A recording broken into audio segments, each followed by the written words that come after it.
کیا اللہ تعالیٰ نے کوئی ایسا کرائٹیریا دنیا میں نازل کیا ہے؟ کوئی ایسا کرائٹیریا اس دنیا میں موجود ہے؟ کیا نبی صلی اللہ علیہ وسلم کوئی ایسا کرائٹیریا چھوڑ کے گئے ہیں جس کی بنیاد پر ہم یہ فیصلہ کر سکیں کہ اس کی انڈرسٹینڈنگ درست ہے، اس کی انڈرسٹینڈنگ درست نہیں؟ تو سوال یہ ہے کہ کیا اللہ تعالیٰ نے کوئی ایسی ہم تک کوئی ایسی انڈرسٹینڈنگ چھوڑی ہے؟ کیا انڈرسٹینڈنگ کوئی اللہ کے رسول صلی اللہ علیہ وسلم کے ذریعے ہم تک پہنچائی ہے کہ جس کو ہم بنیاد بنا کے کہہ دیں کہ جی جو اس انڈرسٹینڈنگ کے مطابق ہوگا وہ تو درست ہوگا، جو اس انڈرسٹینڈنگ کے مطابق نہیں ہوگا وہ درست نہیں ہوگا؟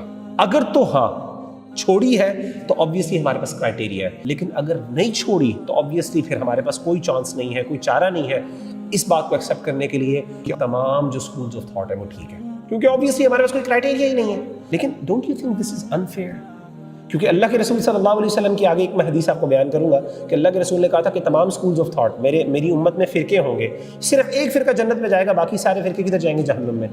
تو وہ ان کو جہنم میں کیوں ڈالا جا رہا ہے جب ان کو پتہ ہی نہیں، بیچاروں کے پاس کرائٹیریا ہی نہیں ہے کہ ہم کیسے ڈیسائیڈ کر سکے کون صحیح ہے کون غلط ہے؟ جب وہ کرائٹیریا ہی نہیں ہے تو how it would be unjust, it would be unfair.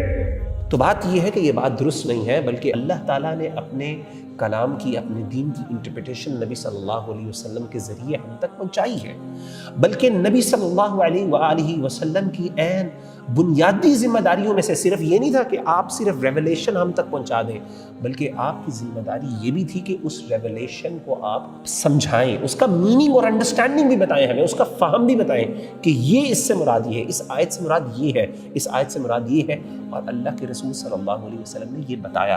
جو بندہ جس کی انڈرسٹینڈنگ، جس کا اسکول آف تھاٹ، جس کی انٹرپریٹیشن صحابہ کی انڈرسٹینڈنگ اور criteria, over all understanding, not individual صحابی ون انڈیویجول، بلکہ اوور آل تمام صحابہ کی انڈرسٹینڈنگ کے مطابق ہوگی، وہ آپ کہہ سکتے ہیں ہاں یہ انڈرسٹینڈنگ ہے۔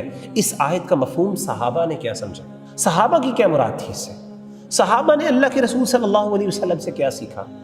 تو صحابہ رضوان اللہ علیہم اجمعین نے اس آیت کی، اس حدیث کو کس طریقے سے سمجھا اور اپلائی کیا اللہ کے رسول صلی اللہ علیہ وسلم کا حکم اپنی زندگیوں میں جس طریقے سے انہوں نے کیا، اگر آپ اس طریقے سے کر دیں گے تو ایگزیکٹلی آپ کا جو ہے انڈرسٹینڈنگ اور انٹرپریٹیشن وہ درست ہے، اور یہی وہ چیز ہے جو کہ ہمیں تفرقہ بازی سے نکال سکتی ہے، جب ہم تمام اپنی انڈرسٹینڈنگ کا کرائٹیریا بھی صحابہ اور اللہ کے رسول صلی اللہ علیہ وسلم کی انڈرسٹینڈنگ کو بنا لیں۔ Why so many sects are formed, why there are so many differences؟